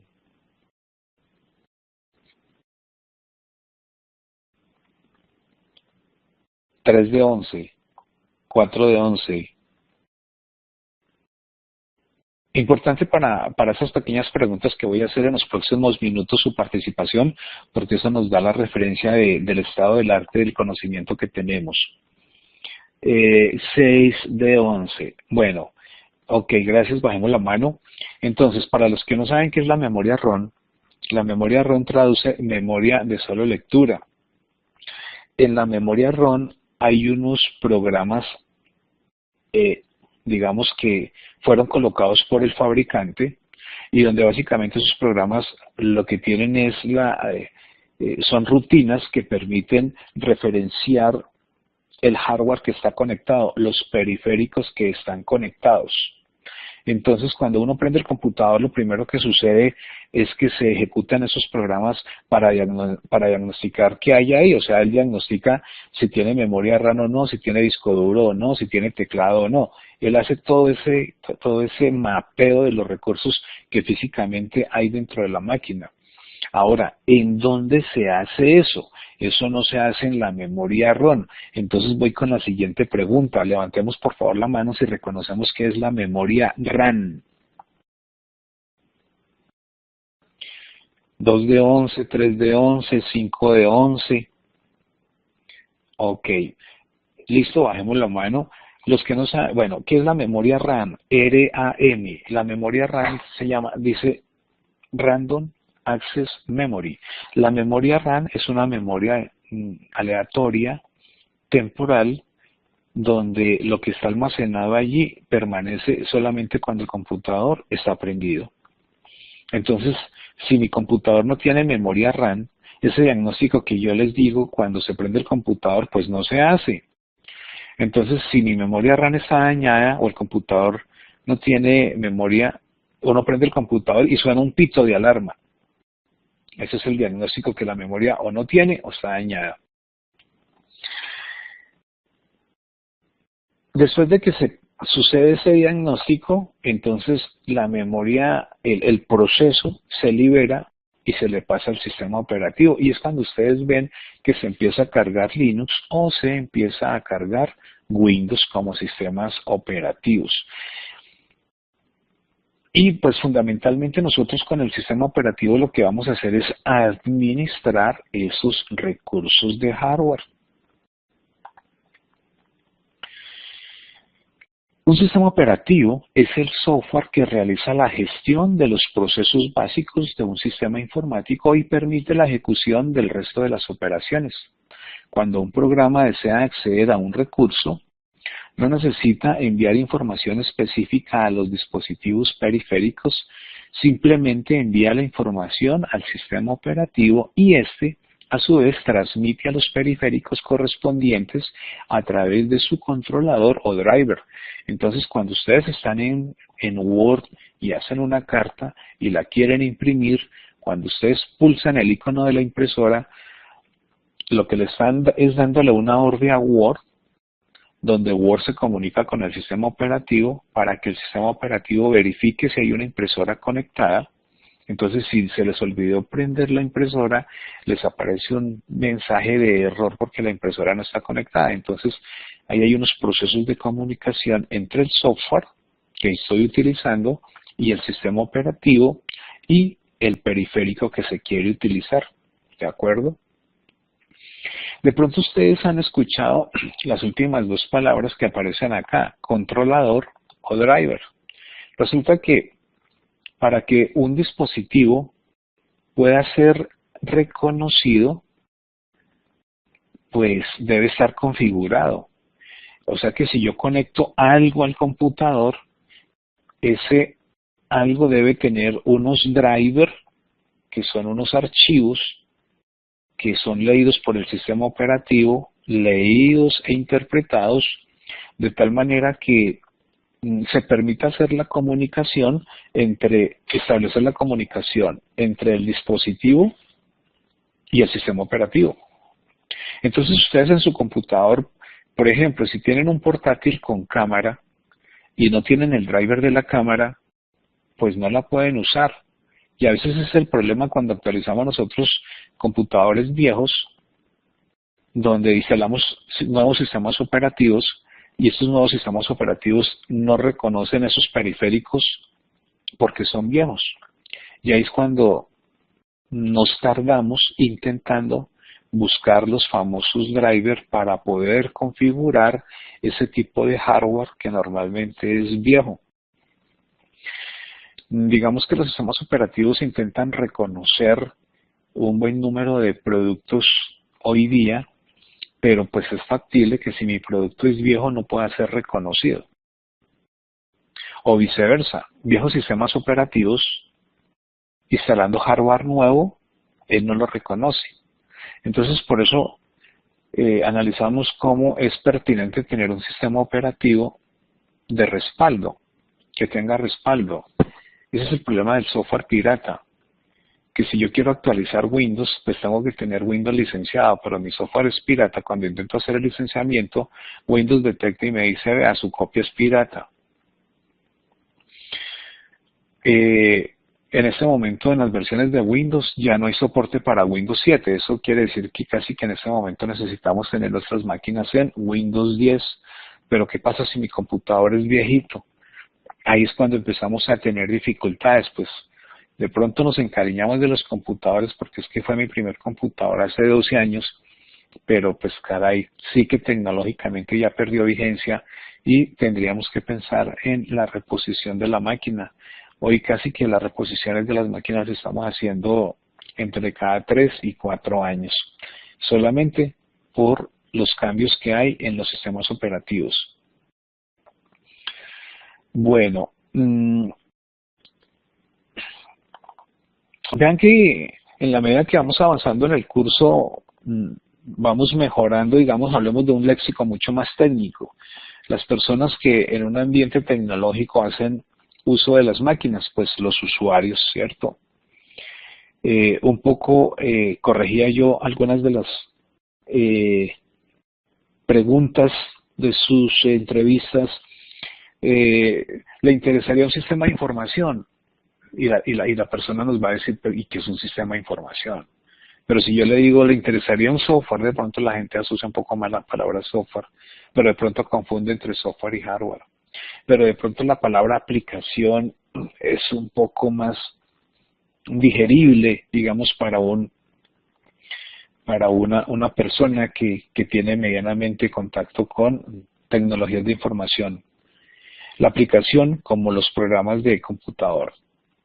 Y tenemos el sistema operativo que se divide en sistemas de archivos que permitan sistemas de archivos, intérpretes de comandos y de núcleo. Y ahorita miramos la estructura del sistema operativo. Y el hardware, que son los componentes físicos.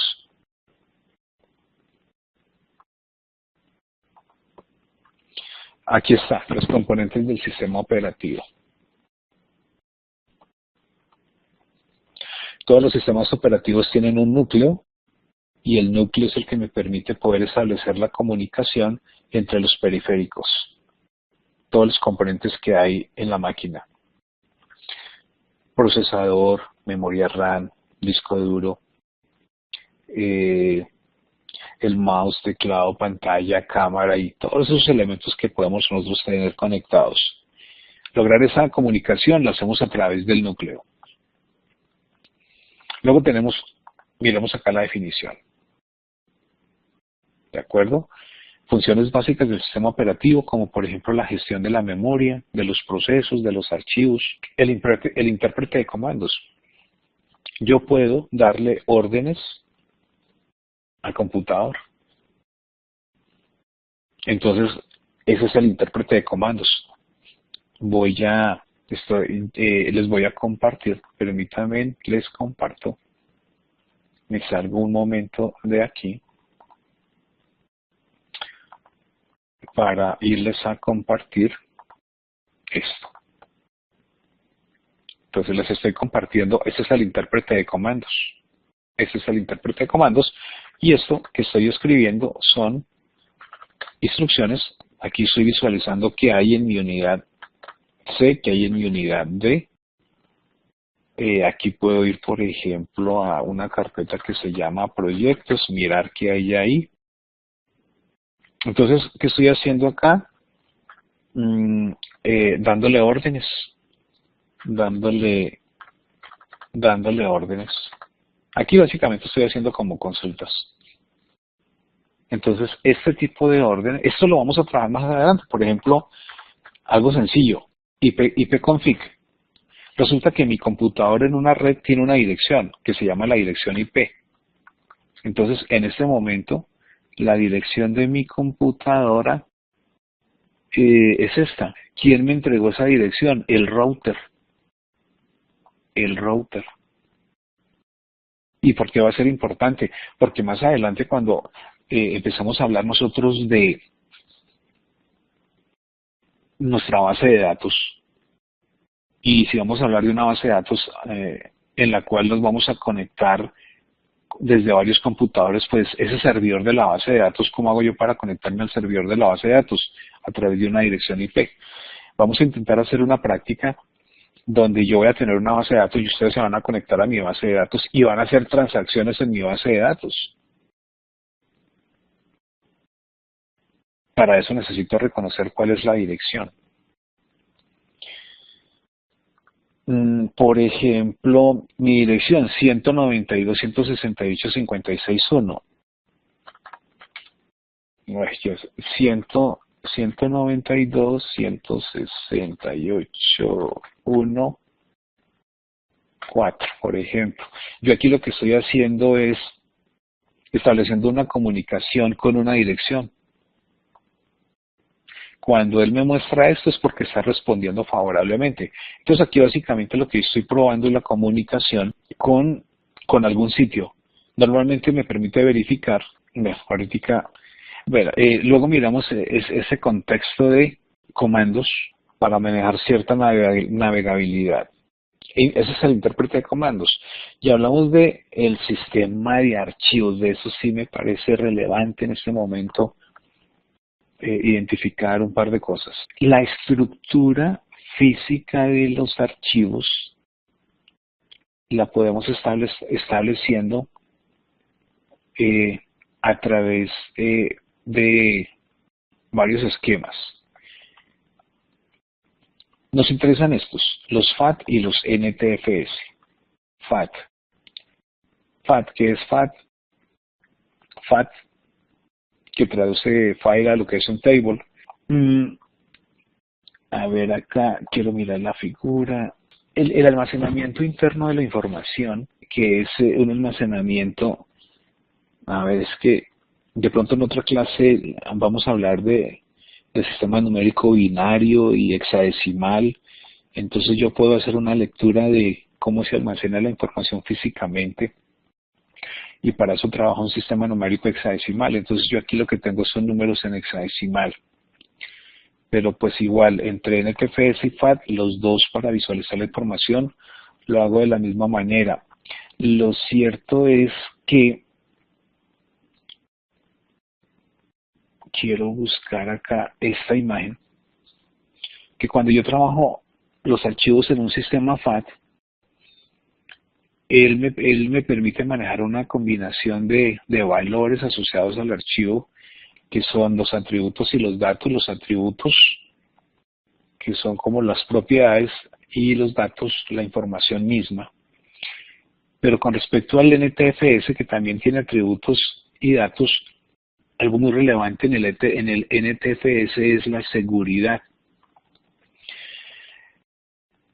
¿Qué significa seguridad?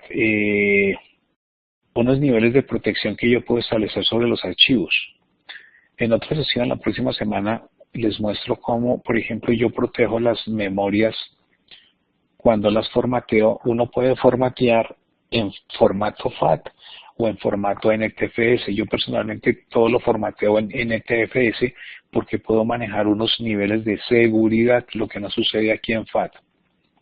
Además de eso, en FAT, la cantidad de información que puedo manejar es más limitada. En este momento no tengo el dato, pero aquí hay un límite frente a la cantidad de archivos que yo puedo trabajar en FAT, lo que no sucede con NTFS, que es mucho más amplio. Entonces, normalmente los discos duros es recomendable tenerlos formateados en NTFS y no en FAT. De esto vamos a especializar un poco más el concepto con unos ejemplos que los voy a trabajar la próxima semana, pero por ahora pensamos que la estructura de los archivos se puede estar gestionando mediante un esquema FAT o NTFS. Hay otros, como estos que estamos visualizando acá, y que dependiendo del tipo de información, entonces, por ejemplo, esa estructura X3 aplica en tecnologías como en otros sistemas operativos, como es Linux, ¿cierto?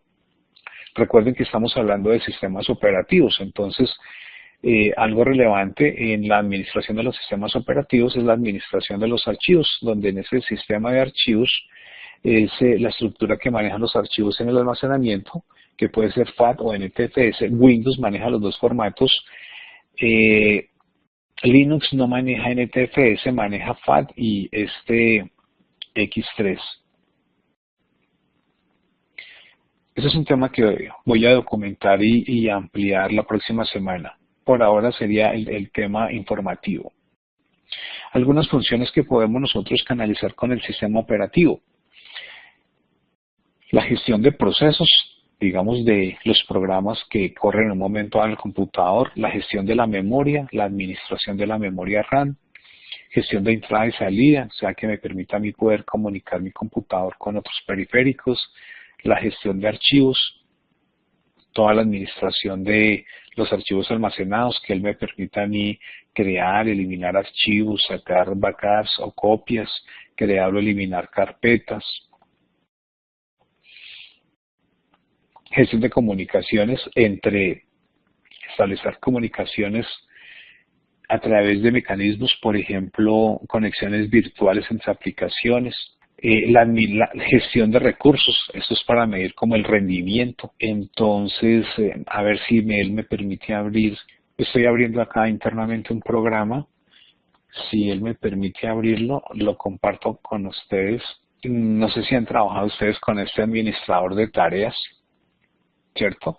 Entonces el administrador de tareas precisamente es una herramienta que me permite a mí gestionar muchas de las operaciones que se están visualizando. O sea, por ejemplo, el rendimiento.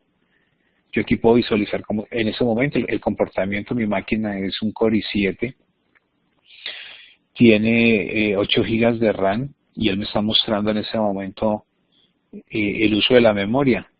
O sea, en ese momento, miren, de 7.9 gigas, estoy en el 65%.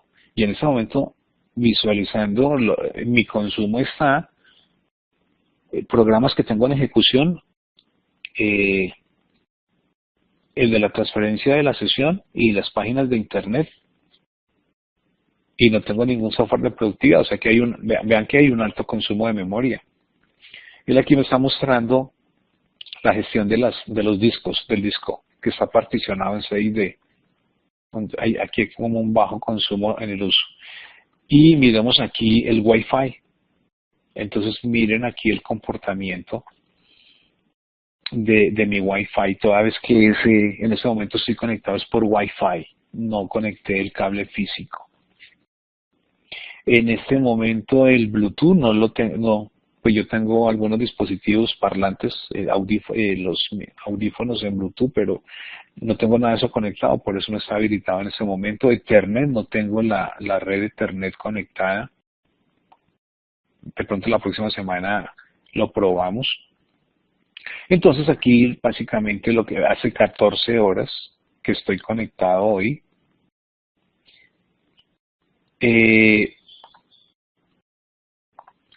Estos son los programas. Vean que cuando ustedes prenden el computador así no hagan nada, él automáticamente tiene configurados unos programas. Vean que yo manualmente tengo mayormente muchísimas cosas deshabilitadas. Es decir, esto yo lo administro y aquí estoy visualizando qué quiero que funcione cuando prendo el computador. Y por aquí él me está mostrando los procesos. Estos son los programas. Yo le estaba diciendo ahorita, no, pues en este momento es muy poco lo que tengo en ejecución. Pues muy poco lo que tengo en ejecución. Vean, todo esto es lo que en este momento está en ejecución en mi computador. Por eso es que me está mostrando un 60%. O sea que muchas cosas que están acá hacen parte desde Windows, del sistema operativo. Por eso es que mucha gente prefiere trabajar con Linux, que no consume tanto recurso. Pero si yo reviso en este momento en productividad, por ejemplo, con Chrome, siempre tengo casi 500 megas de mi memoria con solamente el navegador Chrome. Claro, porque es que cada pestaña que les he compartido con cada recurso, los recursos los estoy accediendo en línea y absolutamente todos los tengo habilitados en este momento. Que es en este momento como el mayor consumo. Java, en una aplicación que estaba trabajando hace un rato y me está consumiendo un poco más de casi 240 megas. Entonces, concluyendo de pronto aquí de esa parte, son recursos administrables de mi sistema operativo. Todo esto lo puedo gestionar, por ejemplo, a través de ese recurso que tiene Windows. Clasificación de los sistemas operativos que me permiten a mí administrar tareas, un poco lo que les mostraba yo hace un rato. Bueno, esto tiene que ver, por ejemplo, con sistemas operativos que me permiten hacer monitoreo. Por ejemplo, hay unas versiones de Linux para gestionar servidores donde no tienen ambiente gráfico. Él me muestra de una vez esto que me muestra aquí, que se llama consola, para que toda la comunicación que yo establezca la haga a través de comandos. Sistemas operativos multitarea, donde yo puedo estar ejecutando muchos procesos a la vez. De hecho, les acabé de comprobar los muchos programas que están funcionando en este momento en mi computador. Conclusión, Windows 10 es multitarea. Funciones de administrar usuarios. ¿Qué significa sistemas operativos monousuarios? Pues casi que los sistemas operativos monousuarios pues era lo que se trabajaba en la historia. O sea, cuando estaba por allá el famoso DOS, las primeras versiones de Windows, cuando salió al mercado Windows 3.11 por allá en el año 94, ya me permitió a mí poder establecer comunicación entre una máquina y otra. Entonces, por eso hablamos nosotros de sistemas operativos multiusuarios. donde yo puedo tener y compartir información entre muchos usuarios. Gestión de recursos, lo he venido mencionando a lo largo de la presentación, que el sistema operativo me permite a mí gestionar diversidad de recursos. Hoy por hoy, una tendencia que tenemos que considerar y que pues ya prácticamente es sujeto de estudio, porque pues igual podemos estar pensando en desarrollo de aplicaciones hacia los dispositivos móviles y obviamente diferentes tendencias tecnológicas: Android, Windows Mobile, iOS, BlackBerry. Recuerden que BlackBerry ahorita salió nuevamente al mercado porque pues salió del mercado un poco de años. De estos sistemas operativos mayormente en el mundo. Luego miramos esa gráfica, pero si no estoy mal, cerca del 80% de los móviles en el mundo están configurados en Android. Por eso, pues personalmente, los proyectos que desarrollo es en Android, pues simplemente por el mercado y cobertura que hay en el contexto de esos equipos.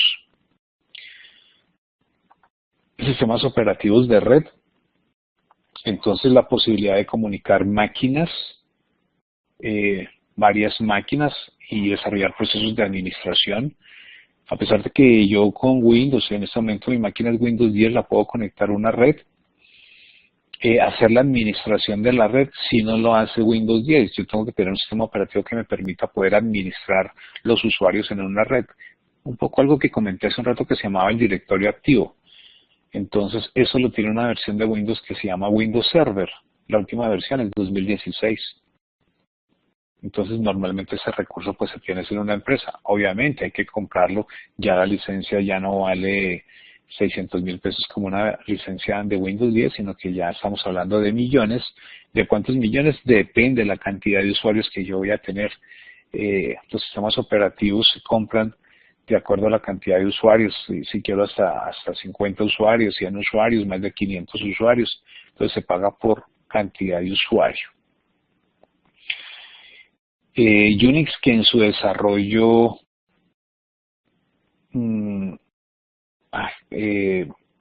Linux, ¿qué es Linux? Linux como sistema operativo, pues es un software libre, más sin embargo el núcleo que mirábamos hace un momento, el núcleo de Linux es Unix. Novell, ¿se acuerdan cuando yo les hablaba hace un rato de esas viejas redes que eran el bus? Y que si yo desconectaba una máquina se perdió la conexión, pues la red, el software era Novell, era el sistema operativo para trabajar con esas redes. La verdad me he desvinculado mucho del tema de Novell, no sé el estado del arte, si todavía sigue siendo vigente, pero hoy por hoy, digamos que las tendencias en redes, está la tecnología de Windows, está la tecnología de Linux. En las versiones de Linux, por ejemplo, tenemos Linux Ubuntu, pero pues Ubuntu es más orientado a las estaciones. Para red, si yo quiero tener un servidor, se habla de una versión de Linux que se llama Red Hat. Red Hat, esa es la versión orientada a los servidores de redes. Bueno, entonces hicimos una ampliación de información acerca de los sistemas operativos. Hoy tocamos dos tópicos: redes y sistemas operativos. Creo que el tiempo no nos va a dar para más, es decir que los otros tres los vamos a abordar el próximo lunes. En ese orden de ideas voy a pasar a la sesión de preguntas. Voy a revisar acá el chat.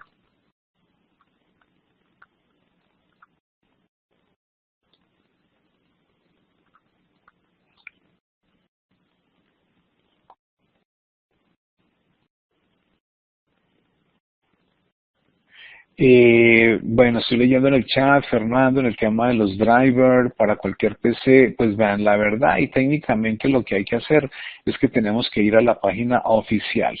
Si la máquina es Lenovo, mi máquina es Lenovo, entonces yo voy a la página de Lenovo, o si voy a dar un soporte y la máquina del cliente es Compaq o es Hewlett Packard, entonces voy a la página oficial. Hay que remitirse a las páginas oficiales. Cuando uno no encuentra los drivers, la verdad le cuento que es, entre comillas, la locura intentar ubicar esos drivers, porque sí que se desgasta uno horas. Yo personalmente ese tipo de soporte ya no lo hago porque es un desgaste de tiempo y realmente en un momento dado facturar el tiempo, pues a las personas de pronto les va a resultar muy oneroso. No hay un sitio donde yo tenga un repositorio para ubicar los drivers, pero pues la recomendación que yo hago y lo pues es ir al sitio oficial. Si tengo una impresora XY y necesito los drivers, pues hay que ir a la página de la impresora para ubicar los drivers del dispositivo que sea, ubicar las páginas oficiales. Bueno, Iván comenta el tema de Windows Defender en Windows 10. Resulta que desde Windows, creo que desde Windows 7, Windows desarrolló un antivirus que se llama Windows Defender. No sé si en este momento es de pago, creo que no.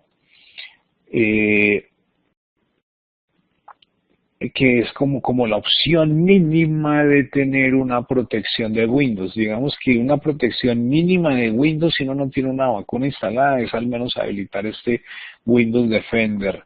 Pero que si es tan bueno como otros productos antivirus, pues yo la verdad no me confío y prefiero utilizar otras herramientas.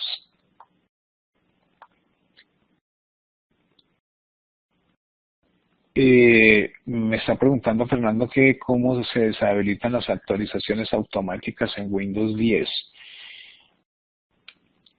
Entonces, para eso, espéreme, aquí tengo que ir estoy intentando, tengo que ir en el panel de control, lo estoy abriendo acá, sino que veo que no está compartido. En el panel de control, en sistema, estoy verificando acá seguridad y mantenimiento. Estoy buscando la opción para hacer las actualizaciones.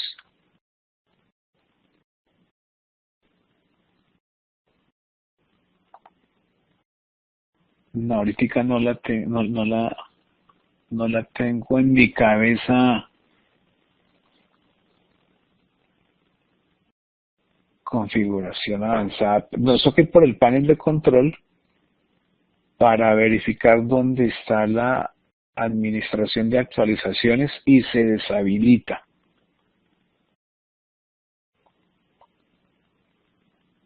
Rafael comenta que en configuración se puede deshabilitar las actualizaciones automáticas. Sí, de acuerdo. Más sin embargo, la idea es que recién yo instalo Windows, dejarlo actualizando. O sea, yo normalmente casi que lo dejo por la noche actualizándolo, ¿de acuerdo? Y después bloqueo las actualizaciones y periódicamente las corro porque pues a veces cuando uno no lo hace y tiene un instalador viejo, entonces esos procesos de actualización son críticos porque si es en una empresa, prenden el computador y se empieza a actualizar y pueden transcurrir muchos minutos y ahí es cuando empieza el estrés. Pero sí es importante tener un poco actualizado el computador, entonces manualmente o podríamos programar para que las actualizaciones se hagan en horas no laborales.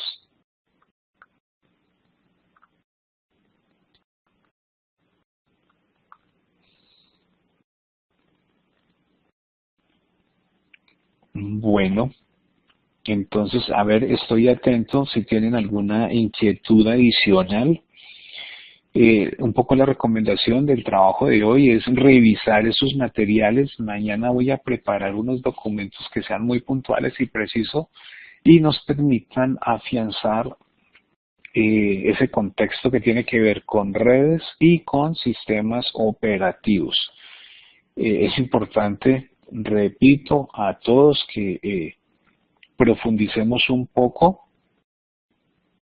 De eso pues no hay tanta práctica dentro del proceso que estamos haciendo, pero sí es importante identificar algunos dispositivos de hardware que nos permitan a nosotros en un momento dado establecer o crear una pequeña red.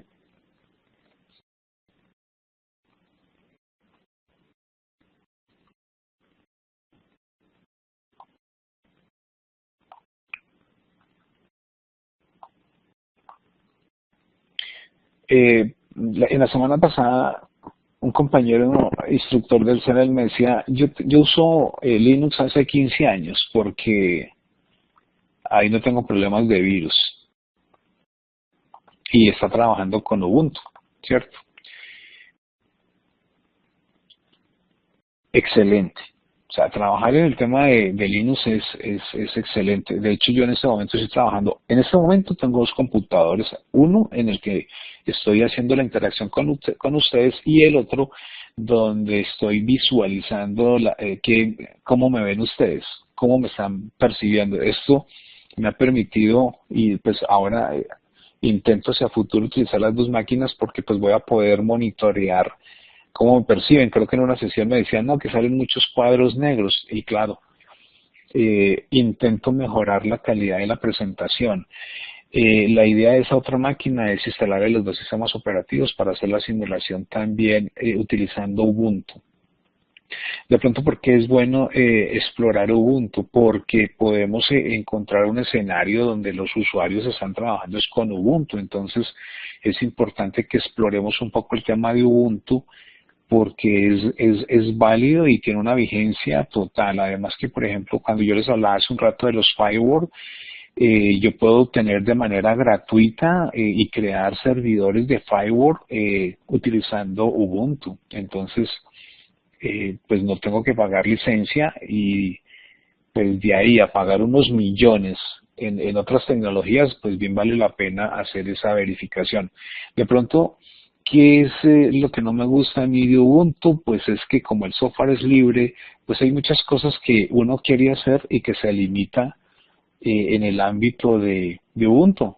Entonces esa es como la dificultad, digamos, sobre todo en lo que yo trabajo en componentes pedagógicos. Yo utilizo muchas herramientas pedagógicas que en software libre no existen, entonces por eso pues mi entorno es Windows, pero he tenido temporadas de trabajar con Ubuntu y pues de hecho cambié hace poco el disco duro del computador, lo tengo de 1 TB, entonces pues voy a dejar una partición de algunos 150 gigas en Ubuntu como para que sea realmente muy productivo. Les recomiendo explorar un poco el tema de Ubuntu porque pues bien vale la pena.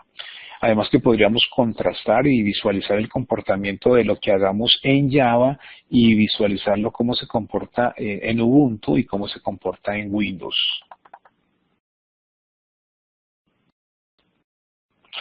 Es muy rápido.